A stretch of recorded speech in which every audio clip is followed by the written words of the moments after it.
અમદાવાદની આનંદ નિકેતન શાળાની કેન્ટીન અને દહેગામમાં ઘીની ફેક્ટરી સહિતના ખાદ્ય પદાર્થો સામે લાલ બત્તીને લઈને ભગવા સેનાએ મોરચો ખોલ્યો છે.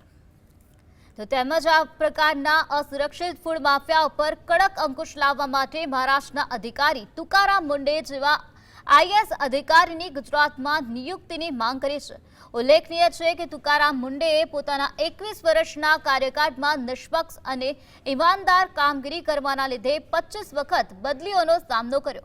ભગવા સેનાએ ગુજરાત સરકારને અપીલ કરી છે કે જન આરોગ્ય સાથે છેડા કરતા તત્વો સામે કડક કાર્યવાહી કરવા માટે આવા અધિકારીને જવાબદારી સોંપવામાં આવે. આ દેશની અંદર મોટા મોટો અગર કોઈ મુદ્દો છે ને તો ફૂડ સેફટીનો છે. મહારાષ્ટ્રની પરિસ્થિતિ જોઈ રહ્યા છો જ્યાં હર રોજ 20 રેડો થઈ રહી છે. 20 રેડમાં 20 ગુનેગારો છે. શું છે જેમાં સીલ મારવામાં આવે. શું મારવામાં આવ્યા છે? ને આજે હું એ અધિકારીને ધન્યવાદ આપું તુકારામ મુંડેને કે જે અધિકારી અત્યારે એક્શન પ્લાનમાં છે. આવો તુકારામ મુંડે ગુજરાતમાં પણ જોઈએ, આવો એક નેતા પણ ગુજરાતમાં